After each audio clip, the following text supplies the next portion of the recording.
नमस्कार दोस्तों, मैं अर्जुन आपका स्वागत करता हूँ स्टी बाय अर्जुन के यूट्यूब चैनल में।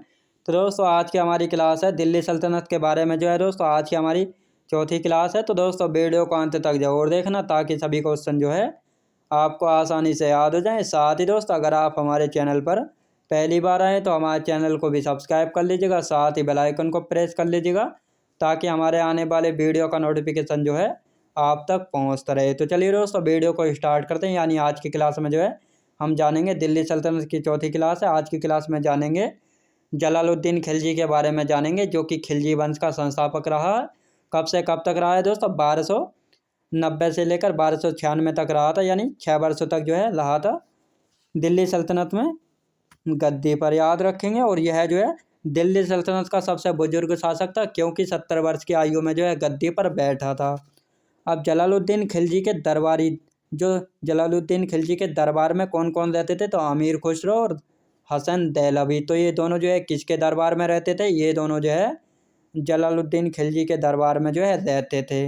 अब दोस्तों अमीर खुसरो जो है अमीर खुसरो ने 8 सुल्तानों का दरबार देखा था। दोस्तों 8 सुल्तानों का, यानी अमीर खुसरो के सामने जो है दिल्ली की गद्दी पर जो है 8 सुल्तान जो है गुजर गए थे। तो इसलिए जो है कहा जाता है कि अमीर खुसरो ने जो है 8 सुल्तानों को जो है दरबार देखा था। कौन कौन से थे दोस्तों? यानी बलबन के समय से था अमीर खुसरो। तो बलबन, कैकुबाद, कैयूमार, फिर कौन सा? जलालुद्दीन। जलालुद्दीन के बाद दोस्तों अलाउद्दीन खिलजी, और उसके बाद जो है अलाउद्दीन खिलजी के बाद कौन दोस्तों? मलिक काफर, और उसके बाद जो है मुबारक शाह खिलजी। तो इस प्रकार जो है कुल 8 मिलाकर जो है 8 सुल्तानों का जो है दरबार देखा था अमीर खुसरो ने। अब इसकी पुस्तकों की बात करते हैं दोस्तों। अमीर खुसरो की पुस्तकें कौन कौन सी थी? तुगलकनामा, जो कि सबसे ज़्यादा प्रचलित है, किरानुस सदीन, आशिका और मिफ्ताहुल फुतूह। तो ये चारों पुस्तकें जो हैं किसकी हैं? ये चारों पुस्तकें जो हैं अमीर खुसरो की हैं। याद रखें दोस्तों, चारों पुस्तकें जो हैं अमीर खुसरो की हैं। अब अमीर खुसरो के गुरु कौन थे दोस्तों? जो अमीर खुसरो थे इनके गुरु की अगर बात की जाए तो निज़ामुद्दीन औलिया जो है इनके गुरु थे, जिन्होंने जो है 7 सुल्तानों का दरबार जो है देखा था। दोस्तों जिस प्रकार अमीर खुसरो ने जो है 8 सुल्तानों का जो है दरबार देखा था, तो उसी प्रकार जो है निज़ामुद्दीन औलिया ने जो है 7 सुल्तानों का जो है दरबार देखा था। अब कव्वाली, गज़ल, पहेली, सितार, तबला, इन सब के जनक जो है किसको कहा जाता है? इन सभी का जनक जो है कहा जाता है अमीर खुसरो को कहा जाता है। यानी कव्वाली, गज़ल, पहेली, सितार और तबला के जनक जो है किसको कहा जाता है दोस्तों? ये कहा जाता है अमीर खुसरो को जो है कहा जाता है। साथ ही तोता हिंद के नाम से किसको जाना जाता है? तोता हिंद या तोतिए हिंद के नाम से जाना जाता है अमीर खुसरो को। खड़ी बोली हिंदवी का प्रयोग सबसे पहले किसने किया था? अमीर खुसरो द्वारा किया गया था खड़ी बोली हिंदवी का प्रयोग। याद रखेंगे। वर्ष 1296 में जो है जलालुद्दीन की हत्या जो है अलाउद्दीन खिलजी ने करवाकर जो है स्वयं गद्दी पर बैठा था। याद रखें दोस्तों, यानी 1296 में जो है अलाउद्दीन खिलजी ने जो है जलालुद्दीन खिलजी की हत्या करके जो है स्वयं गद्दी पर बैठा था। याद रखेंगे। आप देखते हैं दोस्तों अलाउद्दीन खिलजी, यानी अलाउद्दीन खिलजी का शासनकाल जो है कब से कब तक रहा था? तो अलाउद्दीन खिलजी जो है 1296 से लेकर जो है 1316 तक जो है गद्दी पर रहा था। याद रखें दोस्तों, यानी अलाउद्दीन खिलजी कब से कब तक गद्दी पर रहा था? तो 1296 से लेकर 1316 तक जो है गद्दी पर रहा था अलाउद्दीन खिलजी। इसके अगर बचपन के नाम की बात की जाए तो अली गुरसाब जो है इसके बचपन का नाम था। इसको अन्य नाम यानी आदर्श नेम कौन कौन से हैं? द्वितीय सिकंदर।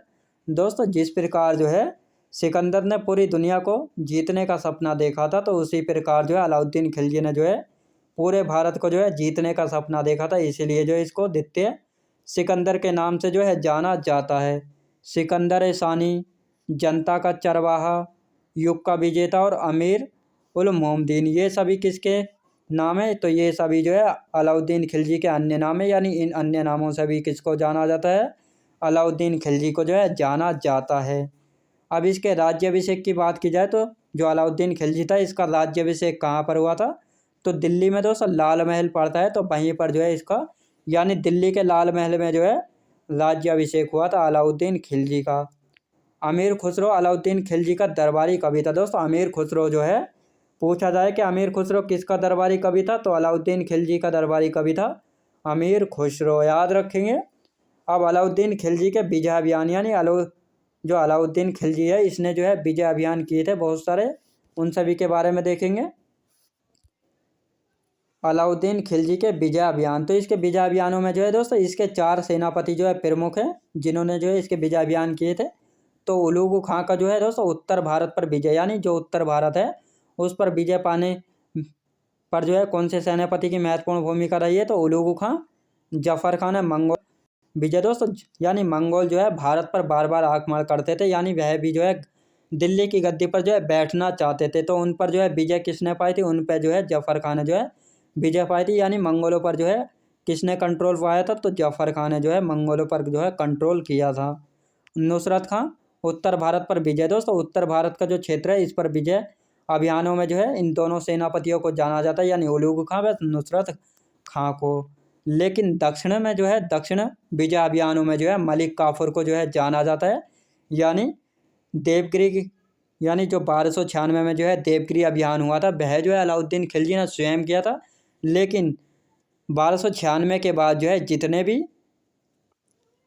दक्षिण अभियान हुए हैं उनका जो श्रेय जाता है, उनका श्रेय किसको जाता है, तो उनका श्रेय जो है दोस्तों मलिक काफूर को जो है जाता है। और साथ ही मलिक काफूर को जो है 1000 दिनारी के नाम से भी जो है जाना जाता है, क्योंकि इसको जो है 1000 दिनार में जो है खरीदा गया था, और यह 1000 दिनार में जो है इसको खरीदा गया था, इसीलिए जो है इसको 1000 दिनारी के नाम से जो है जाना जाता है।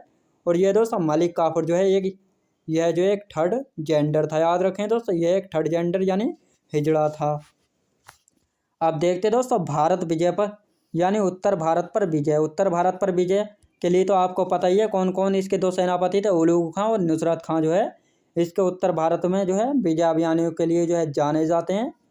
तो सबसे पहले उत्तर भारत में जो है इसने कहाँ पर अपना अभियान किया था, तो गुजरात अभियान किया था, जो कि 1297 से 98 तक जो है किया था गुजरात अभियान। जब इसने गुजरात अभियान किया था अलाउद्दीन खिलजी ने, तो वहाँ के राजा कौन थे, राजा कर्णदेव को जो है हराया और उनकी पत्नी कमला देवी से जो है शादी कर ली थी। याद रखें दोस्तों गुजरात अभियान के दौरान जो है राजा कर्णदेव को इसने हरा कर जो है उनकी पत्नी कमला देवी से जो है शादी कर ली थी और उनको जो है दिल्ली ले आया था, याद रखेंगे। और यही गुजरात अभियान से जो है मलिक काफूर को जो है खरीदा था 1000 दिनार में, जो कि एक स्वर्ण मुद्रा हुआ करती थी। 1000 दिनार में जो है मलिक काफूर को जो है खरीदा था।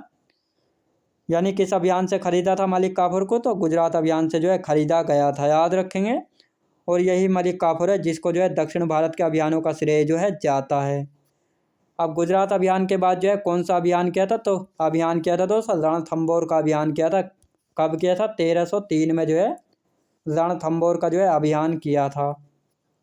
अब रणथंभौर के राजा कौन थे, राजा हम्मीर देव को जो है हराया था और इनकी पत्नी रंग देवी ने जो है जौहर कर लिया था। दोस्तों जौहर क्या होता है, यानी पहले क्या होता था जब किसी का पति जैसे किसी का पति मर जाता था, तो दोस्तों अपनी इज्जत यानी अस्मिता बचाने के लिए जो है वह अपने आप को जो है अपनी हत्या से जो है स्वयं जो है अपने आप को मार लेती थी, तो उसी को जो है जौहर जो है कहा गया है। अब जैसे ही राजा हम्मीर देव को जो है हराया और उनकी जो है मृत्यु हो गई थी, तो इसी प्रकार उनकी पत्नी रंग देवी ने जो है जौहर कर लिया था। और यह जो है रंग देवी का जौहर जो है भारतीय इतिहास का पहला जौहर था, याद रखेंगे। यानी रंग देवी जो थी इनका जौहर जो है भारतीय इतिहास का पहला जौहर था। अब रणथंभौर के बाद जो है कौन सा अभियान किया था, तो इसने जो है रणथंभौर के बाद जो है चित्तौड़गढ़ का अभियान किया था 1303 में, याद रखेंगे। चित्तौड़गढ़ का अभियान कब किया था, 1303 में किया था। और यहाँ के राजा कौन थे, राणा रतन सिंह जी जो हैं यहाँ के राजा थे और इनकी पत्नी थी नागमती। और अगर दूसरी पत्नी की बात की जाए तो पद्मिनी जो है इनकी दूसरी पत्नी थी, जो कि बहुत ही ज़्यादा सुंदर थी। और कहा जाता है इन्हीं रानी पद्मिनी को जो है पाने के लिए जो है चित्तौड़गढ़ का अभियान किया था अलाउद्दीन खिलजी ने। और इन्हीं पद्मिनी ने जो है दोस्तों जौहर जो है किया था, यानी इन्होंने जौहर जो है कर लिया था। और इन्हीं पद्मिनी के ऊपर जो है एक पुस्तक लिखी गई है पद्मावत, जो कि 1540 में जो है लिखी गई थी। मलिक मोहम्मद जायसी द्वारा जो है लिखी गई है पद्मिनी के ऊपर पद्मावत, याद रखेंगे। राणा रतन सिंह जी के दोस्तों 2 सेनापति थे, गोरा और बादल। दोस्तों पूछा जाता है एग्जाम में कि गोरा और बादल जो है किसके सेनापति थे, तो राणा रतन सिंह जी के जो है सेनापति थे गोरा और बादल। रणमल ने जो है धोखा दिया था दोस्तों, राणा रतन सिंह जी को जो है रणमल ने धोखा दिया था। और इन्हीं के धोखे के कारण जो है राणा रतन सिंह जी को जो है बंदी बना लिया गया था अलाउद्दीन खिलजी के द्वारा। और उसके बाद जो है जब गोरा और बादल जो है इनको बचाने के लिए गए थे तो यहीं पर जो है दोस्तों गोरा जो है शहीद हो गए थे, याद रखेंगे। अब चित्तौड़गढ़ के बाद जो है दोस्तों कौन सा अभियान किया था, इसने अभियान किया था यानी मालवा का अभियान किया था 1305 में। और यहाँ के राजा थे मेहलक देव और इनको जो है हरा दिया था, याद रखेंगे, मेहलक देव को जो है हराया था। तो ये थे दोस्तों उत्तर भारत के अभियान थे जो कि बहुत ज़्यादा मोस्ट इम्पोर्टेंट है क्योंकि बार बार जो है यहाँ से क्वेश्चन बनते हैं। अब दक्षिण भारत पर विजय अभियान, दोस्तों दक्षिण भारत पर जो है विजय का श्रेय मलिक काफूर को दिया जाता है। यानी दक्षिण भारत पर जो है जितने भी इसने अभियान किए थे अलाउद्दीन के, उन सभी का श्रेय जो है किसको जाता है, उन सभी का श्रेय जो है मलिक काफूर को जाता है, केवल एक अभियान को छोड़कर जो कि देवगिरी अभियान। अलाउद्दीन खिलजी ने जो है स्वयं, जब उसने अलाउद्दीन खिलजी ने जो है देवगिरी अभियान किया था तो उस समय जो है मलिक काफूर को जो है उसने नहीं खरीदा था, क्योंकि मलिक काफूर को जो है गुजरात अभियान के दौरान खरीदा था जो कि 1297 में इसको खरीदा था। लेकिन अलाउद्दीन खिलजी ने देवगिरी का अभियान कब किया था, तो 1296 में जो है किया था, याद रखेंगे। दक्षिण विजय का पहला अभियान, दोस्तों दक्षिण विजय का पहला अभियान कौन सा है, तो देवगिरी अभियान किया था 1296 में। अलाउद्दीन खिलजी ने जो है स्वयं किया था, रामचंद्र देव को जो है हरा कर, यानी धन के लिए जो है ये अभियान जो है किया गया था। दूसरा तेलंगाना अभियान, प्रताप रुद्रदेव यहाँ के राजा थे, इनको जो है हराया था, ये 1309 में किया था। होयसल बीरबललाल जो है ये जीते थे, ये 1310 में जो है अभियान किया था। पांडे देश के सुंदर और वीर पांडे ये दो भाई थे, इनके खिलाफ जो है कब 1311 में जो है अभियान जो है किया था। तो ये दक्षिण भारत के जो है 4 अभियान थे, जिनमें से एक जो है स्वयं अलाउद्दीन खिलजी ने किया था और बाकी जो है किसने किए थे, मलिक काफूर ने जो है किए थे। और इसीलिए जो है मलिक काफूर को दक्षिण विजय अभियान का जो है श्रेय जाता है, याद रखेंगे। और जो ये प्रताप रुद्रदेव थे, इन्हीं प्रताप रुद्रदेव ने जो है कोहिनूर हीरा जो कि गोलकुंडा की खान से जो है निकाला गया था और इन्होंने ही जो है अलाउद्दीन खिलजी को जो है दिया था, याद रखेंगे दोस्तों। और वर्तमान में जो है ब्रिटेन की रानी के पास था, याद रखेंगे। अब देखते दोस्तों अलाउद्दीन के कार्य, यानी अलाउद्दीन खिलजी ने जो है कौन कौन से कार्य कराए हैं। तो सबसे पहले है बाजार नियंत्रण प्रणाली, दोस्तों इसने जो है बाजार को जो है बहुत अच्छी तरीके से जो है नियंत्रण किया था। इसने कहा था कि अगर कोई भी बाजार में अगर किसी को सामान कम तोल कर देगा तो जितना अगर कम तोल कर देगा उतना मांस जो है उसके शरीर से जो है काट लिया जाएगा। तो इस प्रकार जो है इसने बाजार नियंत्रण प्रणाली को जो है बहुत अच्छी तरीके से कंट्रोल किया था। साथ ही एकता प्रथा खत्म करके जो है इसने अपने सैनिकों को जो है नगद वेतन दिया था। दोस्तों अलाउद्दीन खिलजी ने क्या किया था, पहले क्या हुआ था दोस्तों, अलाउद्दीन खिलजी से पहले जो है एकता प्रथा जो है चलती थी, यानी सैनिकों को जो है नगद वेतन ना देकर जो है एकता प्रथा यानी एकता जो है ज़मीन का टुकड़ा जो है दिया जाता था। लेकिन अलाउद्दीन खिलजी ने जो है अपने सैनिकों को एकता प्रथा खत्म करके जो है क्या नगद वेतन की जो है सुविधा की थी। इसने कहा था कि अगर कोई मेरी सेना में काम कर रहा है तो उसके परिवार की जिम्मेदारी मेरे ऊपर है, क्योंकि वह जो है मेरे लिए लड़ रहा है। तो इसीलिए जो इसने सभी परिवारों की जिम्मेदारी को लेने के लिए जो है नगद वेतन की शुरुआत जो है की थी। साथ ही हुलिया लिखवाना शुरू किया। दोस्तों हुलिया क्या होता है, यानी अगर किसी भी चीज़, यानी कोई एक समूह में बहुत सारे सदस्य हैं तो उनकी जो है एक पहचान जो है बना दी जाती है, तो उसी को जो है हुलिया लिखवाना जो है कहा जाता है। घोड़े दागने की प्रथा, दोस्तों घोड़े दागने की प्रथा क्या है, तो घोड़े दागने की प्रथा है यानी इसकी सेना में जो है दोस्तों बहुत सारे घोड़े थे, यानी कुछ घोड़े होते थे दोस्तों युद्ध लड़ने के लिए और कुछ होते थे सवारी लड़ने के लिए। तो इसके जो सैनिक होते थे यानी युद्ध वाले घोड़ों को भी जो है दोस्तों सवारियों में जो है इस्तेमाल करने लगे थे। तो इसीलिए जो है इसने घोड़ों को दागने की प्रथा शुरू की। अगर कोई भी, इसने कहा अगर कोई भी घोड़ा दागा हुआ अगर सवारी में चलता हुआ देख लिया तो उसकी जो है गर्दन काट दी जाएगी। तो इसलिए जो है इसने घोड़ा दागने की प्रथा जो है शुरू की थी। उसके बाद दोस्तों भूराजस्व यानी भूराजस्व इसने 50% कर दिया था, यानी अगर 10 क्विंटल की पैदावार होती है तो उसमें से 5 क्विंटल जो है राजा को जो है देना होगा। खुम्स कर, दोस्तों खुम्स कर क्या होता था, जो कि 4/5 कर दिया था। खुम्स कर होता था दोस्तों जो पड़ोस के राज्यों से लूट कर धन वगैरह लाया जाता था उनसे जो है 80% जो है राजा रखता था और 20% जो है जो लूट कर लाते थे उनको जो है रखने को दिया जाता था। और कहा जाता था अगर कोई भी तुम तुम्हारी सुरक्षा का काम जो है हमारी जिम्मेदारी है, लेकिन इसके बदले में जो है तुमको 80% जो है हिस्सा हमको देना होगा और 20% जो है तुमको देना होगा। तो यह होता था दोस्तों खुम्सकर। साथ ही जो दान की भूमि थी उसको जो है खालसा कहा गया है। याद रखें दोस्तों, दान की भूमि को जो है खालसा जो है कहा गया है, याद रखेंगे। तो दोस्तों मैं उम्मीद करता हूँ आपको वीडियो क्वालिटी, कंटेंट वगैरह सभी कुछ आपको पसंद आया होगा। पसंद आया हो तो लाइक शेयर और सब्सक्राइब करना बिल्कुल भी ना भूलें। साथ ही दोस्तों अगर आप हमारे चैनल पर पहली बार आए तो हमारे चैनल को भी सब्सक्राइब कर लीजिएगा। साथ ही बेल आइकन को प्रेस कर लीजिएगा ताकि हमारे आने वाले वीडियो का नोटिफिकेशन जो है आप तक पहुंचता रहे। चलिए दोस्तों मिलते हैं नेक्स्ट वीडियोज़ में।